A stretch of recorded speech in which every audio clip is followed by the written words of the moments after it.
My favorite Zelda game. Hey, it's Derek talking to you. It's another vlog. Vlog Skeletons is back, and I'm here to talk about, I was gonna talk about like one game for this vlog, but real quick, I will be at Retro World Expo in Connecticut, September 28th and 29th, and then Grace and I will be at Portland Retro Expo, October 19th and October 20th. Hope to see you there. It's the Coast to Coast Stop Skeletons World Tour.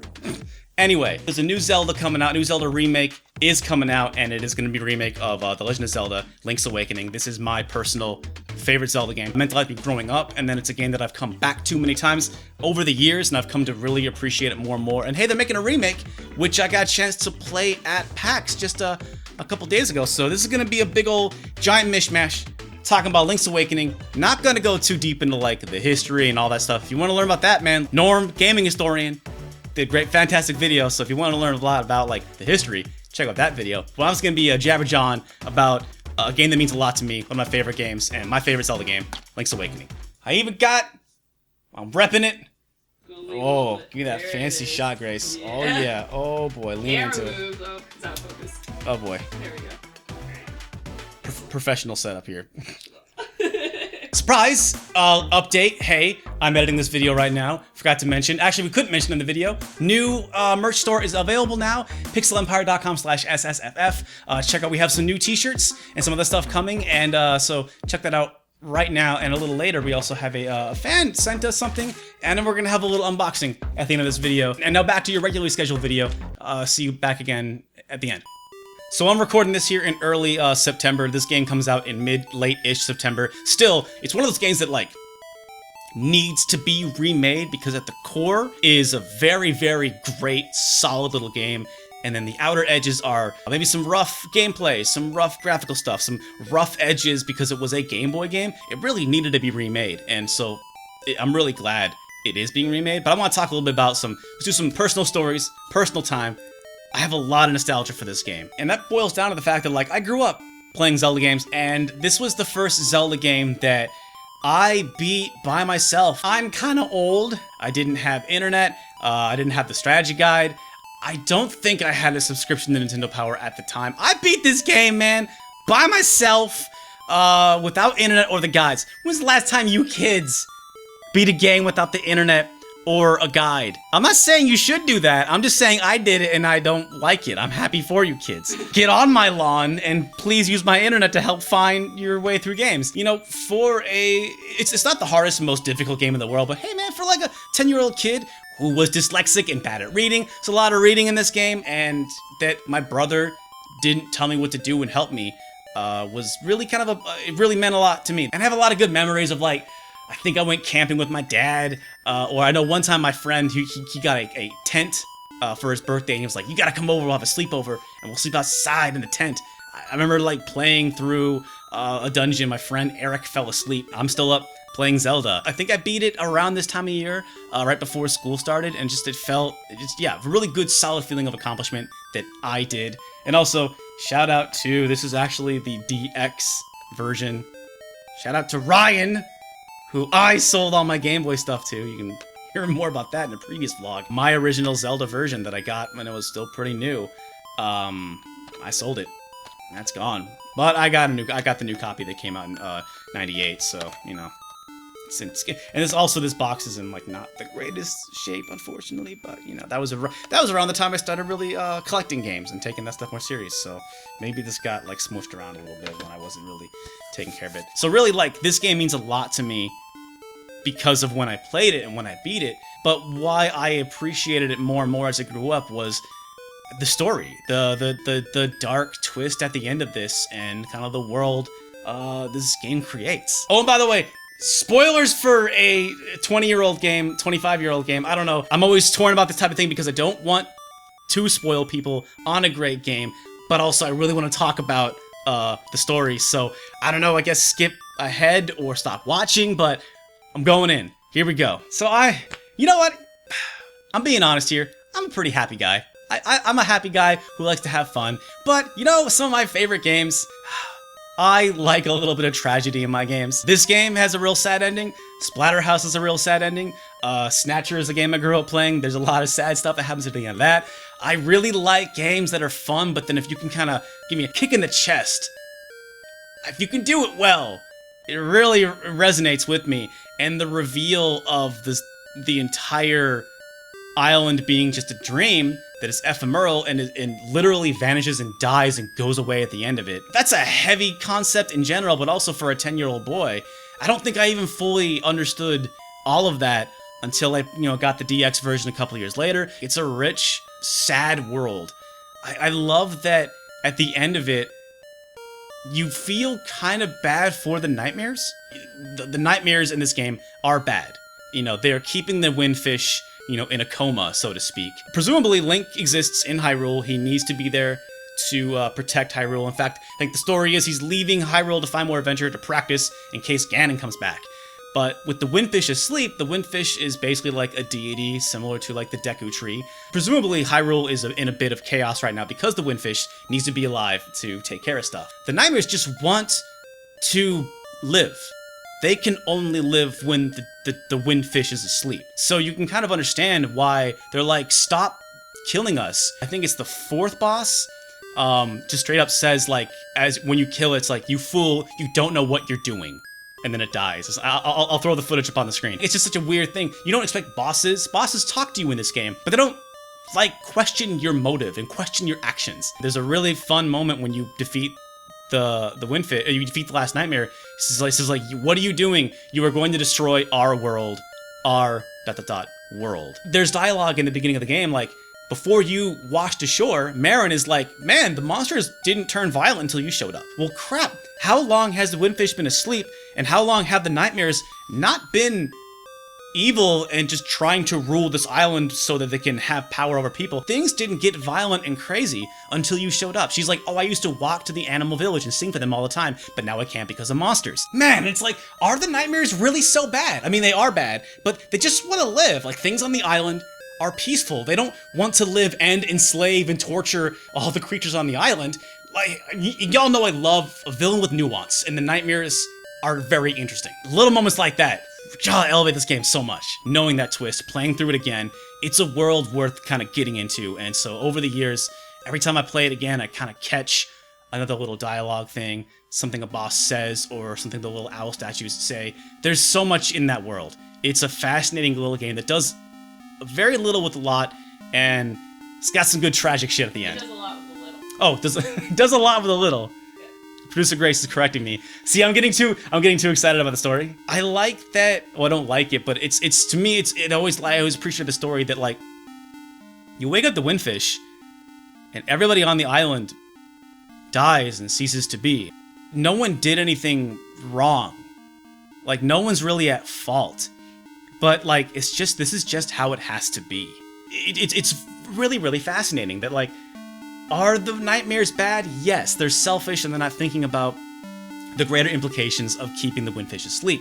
But then also, like, because the windfish is asleep, if Marin is just a part of his dream, she's able to exist long enough so that she can start to question her own, like, existentialism. She starts wondering, like, there's people that are like, where are you from? Outside the island? What's that? I never thought about it. It's like these people are just, figments of a dream. They aren't meant to last longer than that. They aren't meant to last long enough to, like, question their existence. Like, there's NPCs in the village that are like, I don't know, I'm just a kid, which is kind of a fun meta joke about, like, hey, NPCs in video games don't really know what's going on, but, like, no, literally, this is just a caricature of an image of a person. It's just a child, but not a real person. Think about the characters in your dreams aren't fully fleshed out real people. In that moment, in that dream, they exist just for, a one little part of your dream. They're not real in the same context of an actual person. And so there's a lot of meta stuff in terms of it being a game. I really could go on about the story, and I actually promised myself I wasn't going to get too deep into it because I could make like a 60-minute story breakdown video of this, I'm sure. Stuff you might have missed, like Wart being there from Mario Bros. 2. Like, at the end of Mario Bros. 2, it's revealed that's a dream, and Wart has only ever appeared in, I think, Mario Bros. 2, and so it's appropriate that he would pop up in this world because it's also a dream. And you get the ocarina you go to bed and you sleep, some like real Inception shit, to get the ocarina. Come on, man, when the two kids are throwing the ball to each other and then you watch them fade away, and it holds on Marin singing for just a little longer. And Marin, oh, Marin's great. Like the scene where her and Link are by the sea on the log, that is an iconic Zelda scene. She's a good character. Your heart kind of breaks for her because she just doesn't understand. There are questions that are just beyond her understanding. She's like, I never thought about leaving the island until you showed up. And now that's all I want to do. It is funny, she's like, I want to be a seagull. The biggest trash bird of all time. Yeah, I want to... Flying garbage can. Yeah, I want to go to Garbage Land. I want to hang out on a fucking... Yeah, most Garbage seagulls, Island. As far as I know, never leave, like, the square mile of the boardwalk. It's still poignant, Grace. She wanted to be a seagull. They live and eat and shit on the same piece of wood. But they eat and shit wherever they want. They have the freedom to fly around wherever they want. It's still poignant, Grace. How dare you? Marin is beautiful. Has Marin shown up in other Zelda games? I do know the Windfish is sort of like the catalyst for what happens in Phantom Hourglass. It isn't called the Windfish, it's called like the Great Fish, or the Fish King, or something like that. It's a giant whale, it's basically the same thing. Has Marin showed up in other games? Kind of. Like as a reference? She's in Melee, Hyrule Warriors, and Ultimate. Oh, so yeah, those are referencing... Yeah, I don't think in any other Zelda game. Like, there's not a single... She's in the manga for Link's Awakening. Oh, wow. Oh, you know, I love the story. Oh, people are gonna comment on the manga. I haven't read the manga.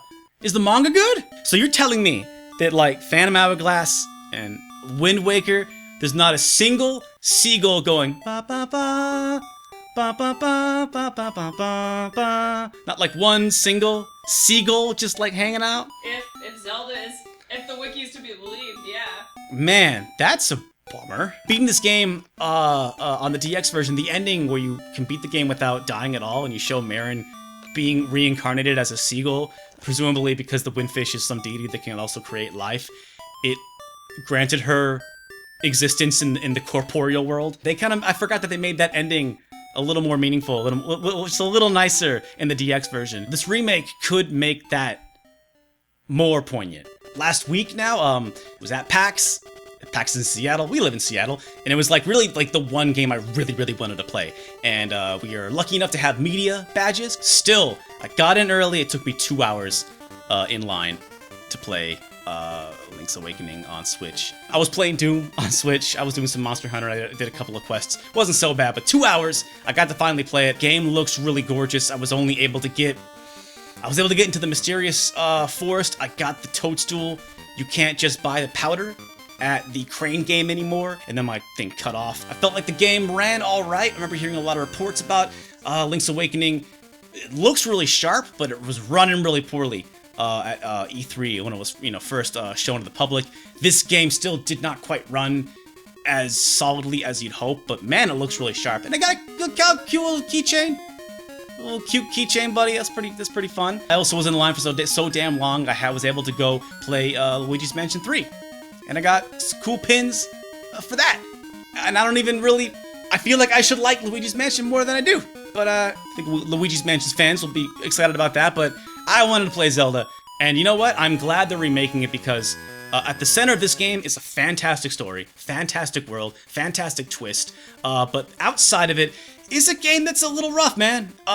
So this remake, I'm hoping that they can really nail it. My favorite remakes are the ones that kind of need to happen, so long as they don't screw up the stuff that works. So my hope with this remake is they can keep the story as it is, maybe expand the story a little more, some more dialogue boxes, and maybe a new touched up localization. What little I played of the game at PAX, like when you pick the Yoshi doll up in the Crane game, it says, I can't even remember how many games he's been in now, as opposed to the original dialogue was like, he's been showing up in a lot of games lately.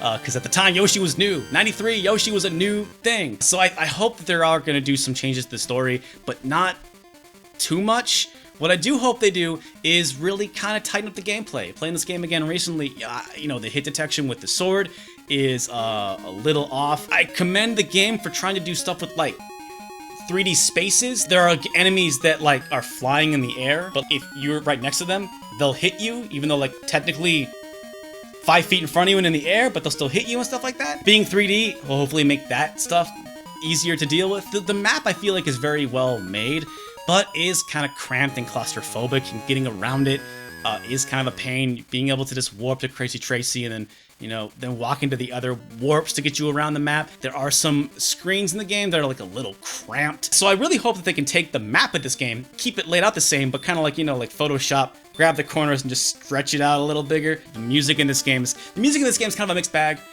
There's a lot of really short, repetitious melodies that kind of, I don't know, are a little grating after a while. I never got the Acorn of Power or the Triforce of Power or whatever. So I don't know if that really annoying song just starts playing forever when you get them. Seriously, whenever I play through Link's Awakening on the Game Boy, I avoid getting those as much as I can. But there are a handful of songs, of course, like the Ballad of the Windfish is a beautiful piece of music.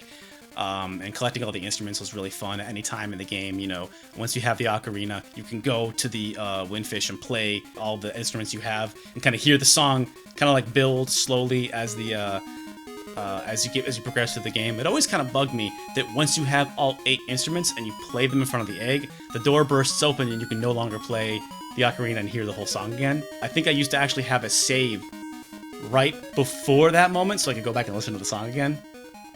Or at least I wanted to. Maybe I don't know if I actually ever did that. There's just this air of, like, sadness, of darkness to it.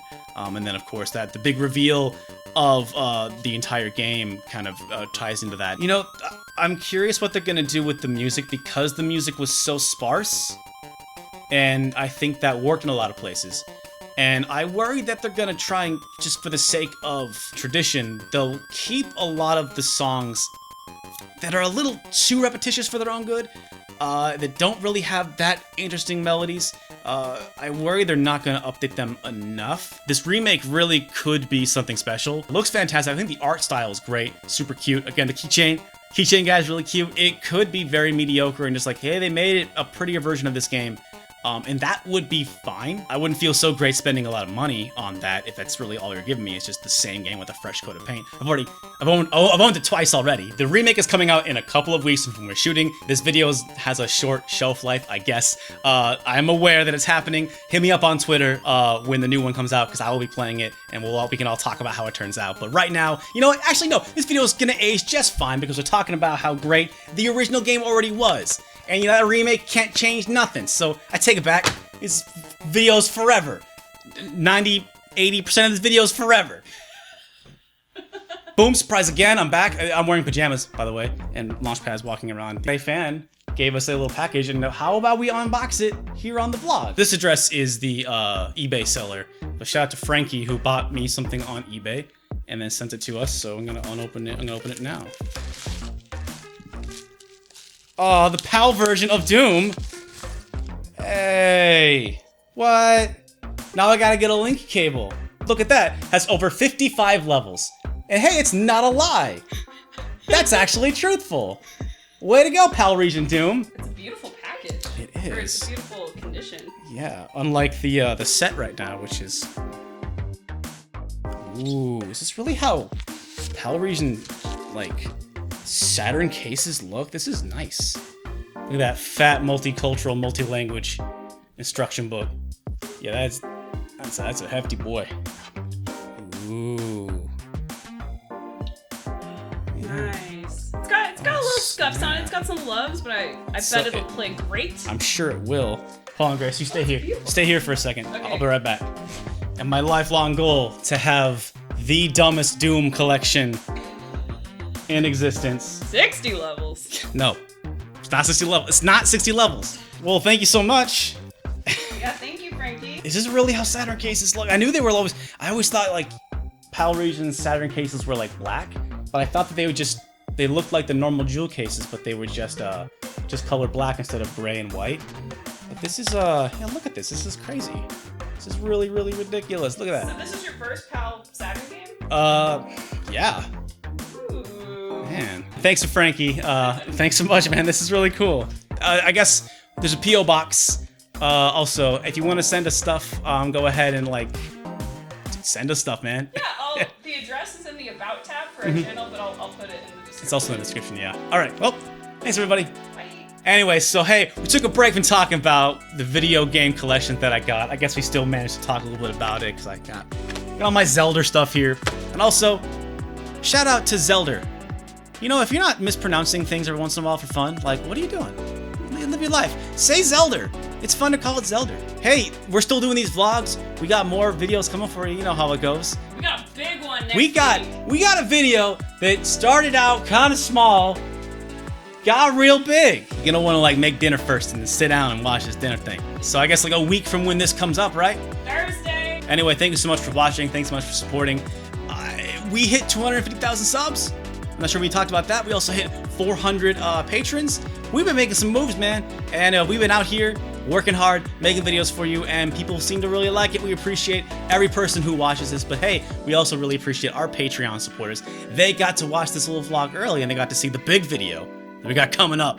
They got to see that early. They also got to check out, like, hey, on the Discord, and they got to listen to the podcast that are all exclusive to the Patreon. So check that out, or hey, just keep watching, liking, subscribing, ring the bell, tell a friend, all that stuff. And hey, we'll see you again real soon.